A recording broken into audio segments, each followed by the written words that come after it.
guys, welcome back to my channel. If you're new here, my name is Stormy. What's up? Please stay. Today I'm doing something a bit different. I am going to be what I want to do, I want to start a separate series. Reading a magazine that I have had for a couple months. But it's like a creepy thing. I love creepy stuff. My family knows this. I love to watch horror movies and that kind of shit. But basically, I want to read, not the whole thing because I can't post long videos and I don't feel like posting long videos. But basically, just read the articles that they have here, and then give y'all my thoughts and opinions on it. So let me know if you want to turn that to a series. I'll read the first article in here, and we'll see where that gets us. So the magazine is World's Scariest Places. Has Dracula's Castle, the Manson Murder House, the Suicide Forest, and much more. Okay, so, and if I pronounce any of these words wrong, I'm so sorry. Catacombs of the, this is in Sicily, Italy. I think Sicily is in Italy. But Catacombs of the Capuchins. Stare into the gruesome face of death, and death stares back. In this freakish vault of preserved bodies with hollow eyes, religious men, professionals, and even children are dressed as if at any moment they'll celebrate mass, command troops, or awaken from a nap. The Catacombs of the Capuchins may be the most terrifying place on Earth, or the most fascinating, depending on your relationship with mummies. In the late 16th century, when the Capuchins monastery cemetery ran out of room, the monks started digging. 2 years later, the catacombs were ready, and 45 remains were exhumed from the cemetery for transfer. That's when the monks made a startling discovery.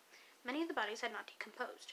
They had instead naturally mummified and were so well preserved that the monks could recognize some of their brothers' faces.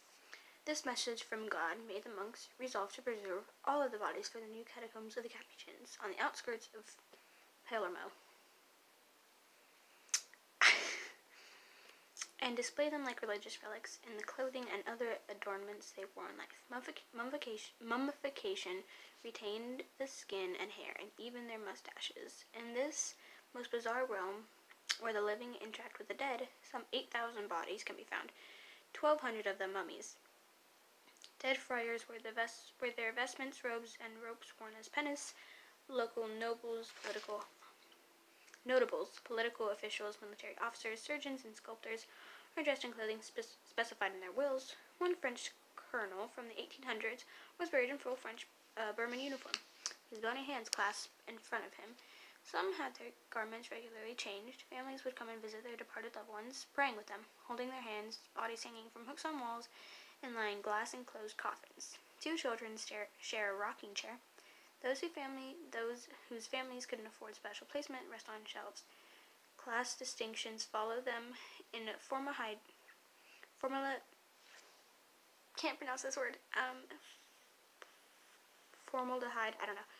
to death. The catacombs segregate the remains by male, female priests, monks, children, professionals, and virgins. Their skins tightly against their skulls. They appear to be laughing hysterically or screaming out of horror. So that's the first article in this book. And there's different chapters, so this is Dead and Buried. I cannot speak, especially on Wednesdays. Oh my god, I hate my bangs sometimes.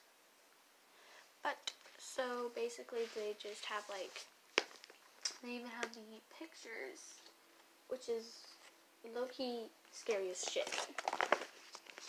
Look at this. Okay, we see all. Oh, look at this poor little girl. That is well preserved. Mom, take notes. She had a dead preserved rat. My mom did. Do the eyes of a baby mummy blink? Behind her glass-paned coffin, 2-year-old Rosalia Lombardo, who died of pneumonia in 1920, appears to be peacefully asleep. Her blonde curls tied in a ribbon until she cracks open her eyes, a phenomenon visitors have photographed. Unlike the other bodies, which were essentially dried out, Rosalia was preserved with a process using formaldehyde and water, plus zinc to keep her rigid, making her look hauntingly lifelike, but not alive. Catacombs officials insist that the changing light plays tricks. Sure it does.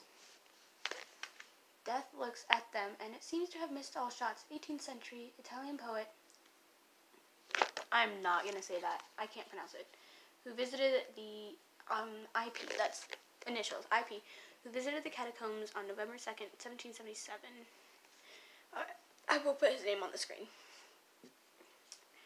So, battle ready. A soldier spends eternity in full uniform, death walls, mummies hang from hooks, or lie in alcoves. That is really cool. So, like I said, I love scary stuff. I love horror movies. I don't know. I thought that was kind of a unique way to bury family members, I guess. I don't really know. It's just catacombs. They also have the Paris catacombs in here, which I'm excited to read y'all because I've read this magazine about 1 billion times, so. But yeah, that is the first article. Let me know if y'all want me to turn this into a series, and I will see you next Wednesday. Bye.